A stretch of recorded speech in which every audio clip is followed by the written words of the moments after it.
All right, what's up, league? Y'all know what time it is. It's that time. It's playoff time. It's week 15, but we don't refer to it as week 15 here in this fantasy, world. We refer to it as first round of the playoffs. This is what we've all waited for. We drafted our teams back in August.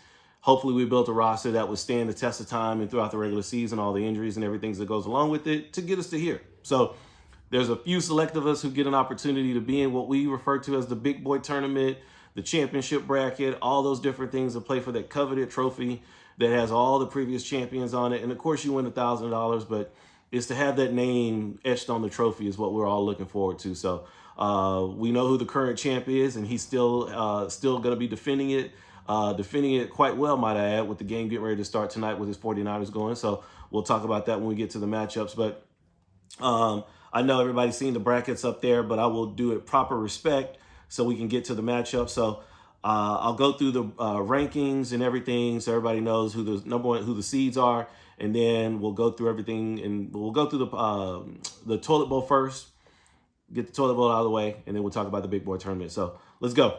Number one seed in the playoff championship bracket for the big boy tournament, we got Power T. He was 12-2. He pretty much had that lock all the way down through the regular season, showed his dominance.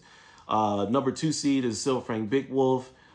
He pretty much locked it up over the last couple of weeks. He did need to make sure one of those last couple of games was solidified, but nonetheless, he was the number two seed. Number three seed was Bulldogs. Finished out the regular season strong, winning that last game of the season up against Dark Knight to solidify his spot. Number four was Laugh Now, Pay Later, who pulled in, I shouldn't say an upset, but he came as a surprise winning that division after only having 2 wins and got on a 4-game win streak to come into the playoffs. So next up was number 5, STL. STL handled business, winning his final game of the regular season, catapulting him up to the number 5 seed, and that in turn knocked Baker King down to number 6. Baker King's still a strong team. He's going to be, a hard out in the playoffs. Next up, Rocky Bean. He's been solid, consistent all season. He won his final game of the regular season, and he beat Infantry Warrior, who's your number 8 seed in the Big Boy tournament. Then going down to the Toilet Bowl.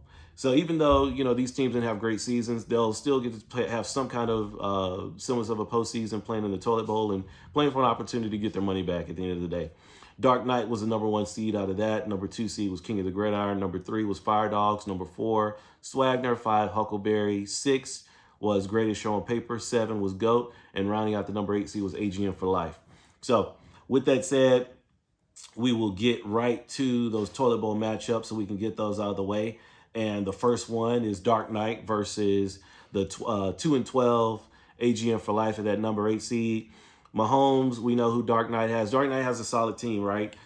He's dealt with some injuries. He's got Devontae Adams, who had kind of a down week, and it kind of started there. A lot of his guys just didn't have those blow-up weeks that you would expect. But Patrick Mahomes may not have to do a whole lot playing against the Houston Texans either. They might run more, which running more means Isaiah Pacheco for AGM for Life does more than what the receivers might have to do for Patrick Mahomes. The other thing is I like the matchup that Chris Godwin is in on the other side for Dark Knight.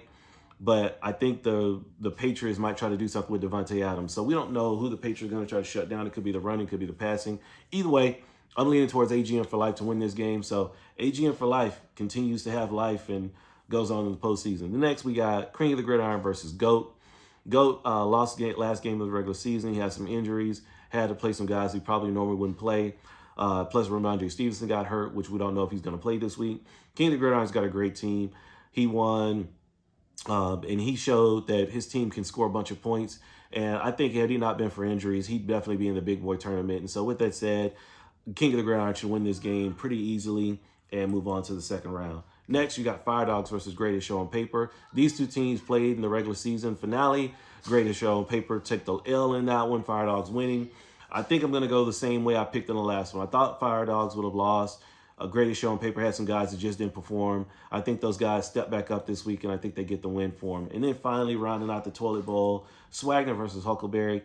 Huckleberry came up short. His team scored a bunch of points in the last game of the season. He had a shot at the end of it. Swagner, on the other hand, his team is just, injury after injury. Colin Murray going down, that really pretty much ended it for him, and I think that'll keep it going. He's having a role with Baker. Nobody in this league ever wants to have to rely on Baker Mayfield for anything, and it's just not a good spot to be in. And so I'm taking Huckleberry to win that game. So there you have it with the Toilet Bowl matchups. Let's get to the real deal. Let's get to what we all came here to listen to, what everybody really wants to know about. the championship bracket. And so first up, the Power T, two-time champion, 12-2, number one seed. You're going up against Infantry Warrior, who's 7-7. Let's talk about Infantry Warrior. If he's going to win, Tua's going to have a big game. Traylon Burks is going to have to come back. Both of his running backs are going to need to score 30. And then Michael Pittman, who's in a great spot, is going to have to probably score 30 plus as well. Looking at the other side, Power T, his team's just got to play, because we've seen all season what this team does, and this team scoring 300 points, 280, 290. I mean, they can just put up the points. And we've seen Infantry Warrior do it a couple of times, but not as many times as Power Team. So with that said, y'all kind of know where I'm leaning. I pretty much do it every week. It's almost a pencil in and move on. But Power T should win this game, having that number one seed, moving on to the second round. Coming up, we got the number 2 seed, Wolf versus Rocky B. 2 versus 7 in this one. These teams finished out the regular season. Oh no, I'm sorry, they didn't play the regular season. They played a couple of weeks ago. Rocky B won that game. Silver Fang Big Wolf won the first game they played in the regular season. You got quarterbacks that are out for Wolf, and he's having to go with Taylor Heineke. We'll see what he does. See what Heineke does. Anyway, Rocky B's got Joe Burrow going up against the who's Burrow playing? He's playing against the Buccaneers. Buccaneers defense has not been what we've seen before. That team, you can throw on them, you can do whatever. So I'm expecting a lot from Joe I don't know if the Tampa Bay Buccaneers can do much more. So he may not have to do a whole lot. They may rely on the run. Nick Chubb and Dalvin Cook, they both are in fairly decent spots. Nick Chubb always does well against the Ravens. So you can't, the Ravens have a strong defense, but Nick Chubb seems to have their number. The receivers, Keenan Allen is in a great spot. Gabriel Davis, you never know. And Jerry Jeudy is the only passing option that they really have for Denver. And then tight end, he's got Chig. I'm not even going to try to mess with that last name, but nonetheless, that dude has really come out of nowhere. But he's got the pedigree, and I think he's a solid tight end. You can get 25 out of him. The Wolf, he's got the usual cast of characters outside of Lamar that's starting this week.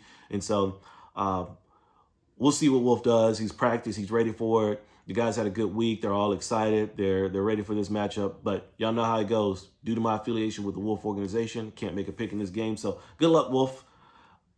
Next up, we got Bulldogs 9-5 versus Baker King. So this is your 3 versus 6 matchup. Bulldogs sporting that 9-5 record. He's shown that he can put up a bunch of points as well.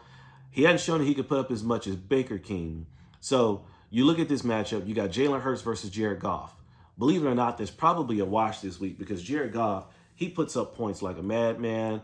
The defense is not good, so he's always in the shootout every week. Jared Goff has really surprised a lot of people coming over this last week, coming over the last back half of this fantasy season. But it's because he's got great weapons, and so I think he continues to put up numbers. Saquon is a little banged up. They said he's going to play, but I don't expect a lot from him. Rachaad White is probably the bright spot for Tampa Bay right now. Mike Evans, they got to do something, and the Cincinnati Bengals secondary isn't very good, so I think Mike Evans should have a good week. Curtis Samuel should be in a good spot. Adam Thielen is in a real good spot because the slot corner for Indianapolis Colts is out for him. But talking about, and then the last thing is tight end is Dawson Knox. That's another crapshoot that you can get right there. On the other side, Jalen Hurts, MVP pretty much is his already. Tony Pollard always has a big run at some point at 40 or 50 yards. I don't know about Noah Brown. Tyreek Hill, CeeDee Lamb, and Devontae Smith are all great receivers. Logan Thomas, I don't know a whole lot about him right now either. They're coming off of a bye. Forgot how his production had been before that, but he's not your household top 12 team or top 16 tight end, but he's a formidable tight end to put in. Nonetheless, I think receivers is where it separates, and having Jalen Hurts and Pollard. So I'm taking Baker King to get, I guess you call it an upset with the 6 over 3. But I'm taking Baker King to win that game and go on to the second round. So good job, Baker King. And then finally, we got Laugh Now, who's 6-8 versus the 4-time champ, STL. If I'm not mistaken, this is a matchup of the championship game last year. So it's very fitting that we start off this year's playoff with these two teams. Last year's Laugh Now team was a whole lot different, came into the playoffs a lot stronger. They're coming into the playoffs just strong this year. The only difference is it's not the cast of characters that he thought he'd have at the beginning of the season, but nonetheless, you get in, and that's all that matters. He's coming in hot. STL is coming in just as hot. And STL is coming off a big game in the regular season, too. So Going with Ryan Tannehill versus Daniel Jones. Alvin Kamara, who I think is in a great spot this week for Atlanta. They're still in the playoff hunt, so I don't think they're going to take it easy. Drake London, Chris Moore. He's got all the rookie receivers. We don't have to go down the list. Evan Ingram had a killer game. I think he scored 70-something points last week. So laugh now. I like what he's got. Like what he's got going. On the other side, though, McCaffrey, they're going to run him to death. I'm not sure what he'll get out of Kenneth Walker tonight. Jamar Chase. They're talking about Tyler Boyd has a finger issue. He has to catch the ball, but he might just be out there running routes for the fun of it. And then you also have T. Higgins, which he didn't play last week, but they dressed him. Christian Watson. That dude has just been crazy going down this, with all the touchdowns he's been scoring. So, and he's just a big play. They use him in the running game. They do all kind of things with him. And then the two tight ends, Cole Kmet coming off of a bye, and then Dalton Schultz has been great for Dak Prescott. So I know it's been great for Laugh now. He's had a strong run to close out this season, but I think the Cinderella slippers or whatever you want to call them, I think they fall off in this week. So Laugh now. You've had a great run. It's going to end. STL is going to take you out again and end your regular season or end your season, and that'll be the end of that. So there you have it for the matchups. Hope y'all enjoy it. Matchups are always 100% accurate. Even when I'm wrong, they're right. So you don't have to worry about going back and fact checking this or looking at receipts. It's all accurate. So enjoy the games, and we'll see y'all next week.